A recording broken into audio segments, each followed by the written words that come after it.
Hey, what's up, everybody? As you know, this summer at FloWrestling, we're trying to figure out the best wrestler of the last quarter century at all 10 NCAA weight classes. That's right, we're looking from the 2001 NCAA championships through the 2025 NCAA championships and figuring out who was the top wrestler at every single weight class. And this week, we're at 184 pounds. Before we get into the finalists, let's talk a little bit about how we decided who was going to be the top wrestler at each weight class. First things first, our FloWrestling staff internally at each weight, we all ranked our top 4 wrestlers. We added all those votes up.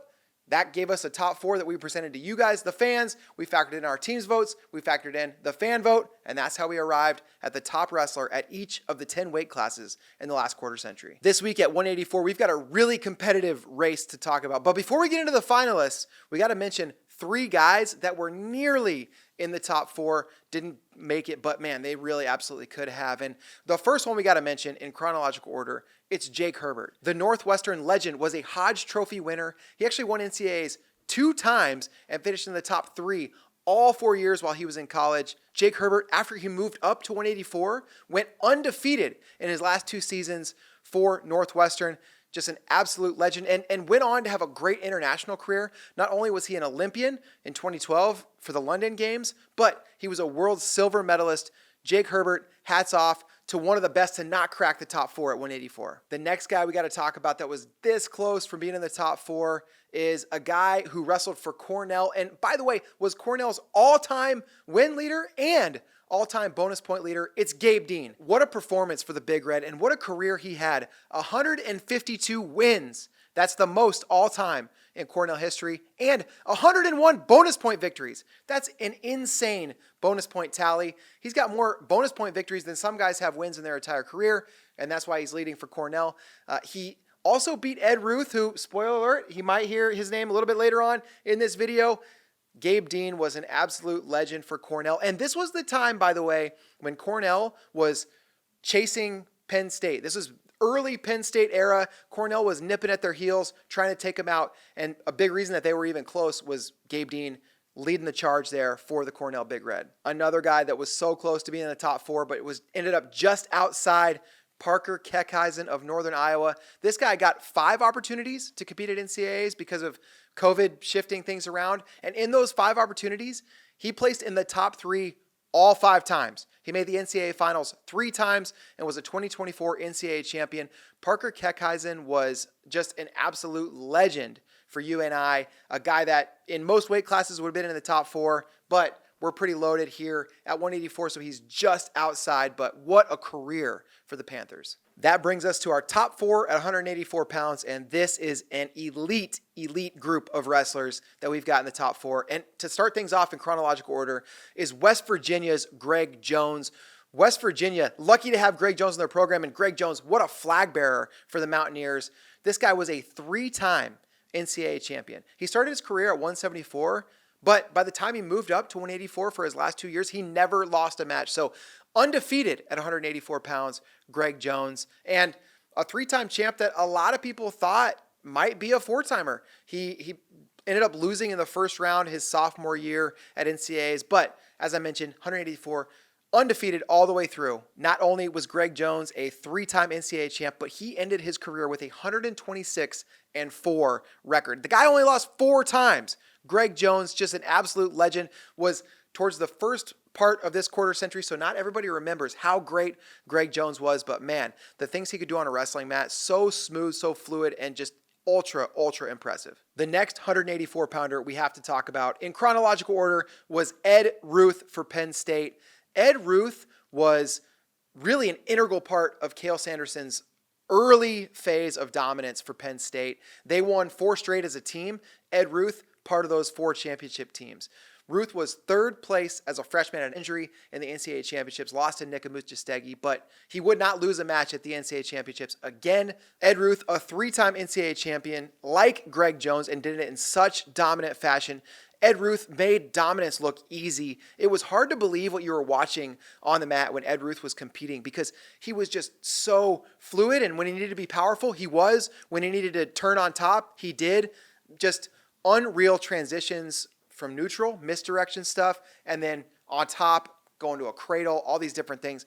Ed Ruth just he was a revolutionary at 184 pounds. Ed Ruth finished his career at Penn State with a 136-3 career record. He was in that last group of wrestlers that was still wrestling a whole bunch of matches during their careers. And so he won a whole bunch of times. He ended up second in all-time career bonus point wins for Penn State. That's hard to do. He was sixth all-time for Penn State in pins, sixth all-time for Penn State in techs. I mean, that is a level of dominance that is rarely seen. Ed Ruth absolutely deserves to be in this top four at 184 pounds. The next finalist at 184 pounds also comes from Penn State. And if Ed Ruth was super smooth, Bo Nickel got it done in violent fashion.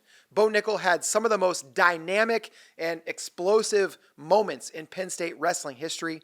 Like Ed Ruth, Bo Nickel was a three-time NCAA champion and probably had one of the most dramatic moments in Penn State wrestling history in 2018 in the NCAA finals when he pinned Miles Martin. And that was one of those incredible moments, not just the pin on the mat, but the soundbite afterwards where he said, you come to Penn State, you win titles, that's what we do. I mean, just an iconic moment. Bo Nickel was just iconic all the way through his NCAA career. Made the NCAA finals 4 different times, won it 3 times.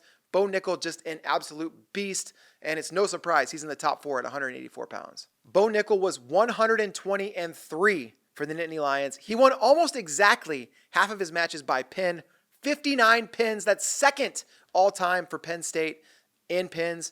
This guy was just an absolute dominator, and that's why in 2019 he won the Hodge Trophy.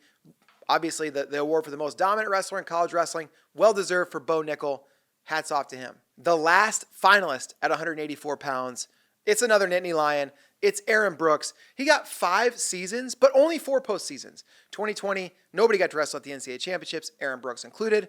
But during his career, he went 89-3. He won 4 NCAA titles. That's rare company. He had 2 undefeated seasons.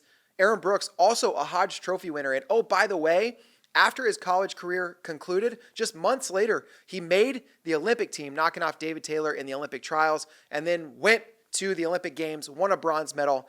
Aaron Brooks beat some really, really tough opponents in his NCAA championship seasons. He beat Parker Keckheisen, who we've already talked about earlier in this video. He beat Trent Hidley, who is currently on the world team at 92 kilos. And he beat world medalist Miles Amin. Aaron Brooks had a rough road to be a 4-time NCAA champ, but he did it. He got it done. That's why Aaron Brooks absolutely deserves to be in this top 4 at 184 pounds. All right, so the votes are in. It's time to reveal where these guys fell in the rankings, and we'll start with 4th place. 4th place in this vote, it was Greg Jones. And you know what? Maybe Greg Jones, a little bit of a product of being early in this quarter century. I mean, this guy was so much fun to watch. Do yourself a favor, look up Greg Jones videos. He ended up 4th here, but man, absolutely no disrespect to Greg Jones. Everybody on this list, a 3 or 4-time NCAA champ, unreal company. Greg Jones finishes it in 4th for the Mountaineers. The top 3 wrestlers at 184 all finished in super, super tight succession. And in fact, the fan vote could have decided not just who was going to win between 1 and 2, but who was going to win between 1, 2, and 3. This was that close. It was razor thin, and all 3 Nittany Lions really close to winning. And maybe in another year, another set of context, any one of them could have won. But coming in 3rd place for Penn State, it's Bo Nickel.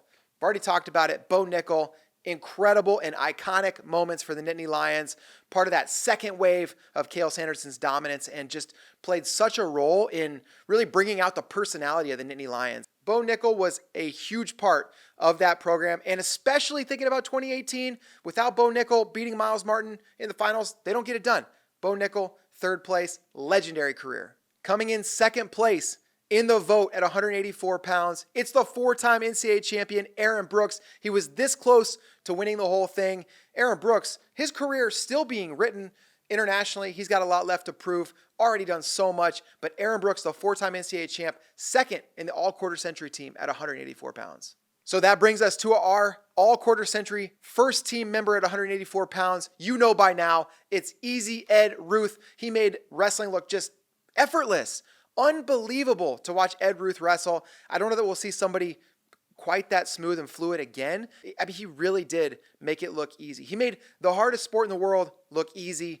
Nobody does that. Ed Ruth did it. He is your all quarter century team member at 184 pounds. Congratulations to Ed Ruth. So that'll do it for our all quarter century team at 184 pounds. Next week, we got the 197 pounders coming up. It's going to be another doozy of a weight. You're not going to want to miss it. Tune into all our coverage of that 197 all quarter century team selection. And also keep it locked on FloWrestling all summer long. Fargo's in the books. We've got the U17 World Championships coming up in just a couple weeks. The U20 World Championships right after that. Senior Worlds coming up. Who's number one? The college season will be here before we know it. Thank you guys so much for tuning into this video. Keep it locked on FloWrestling all summer long.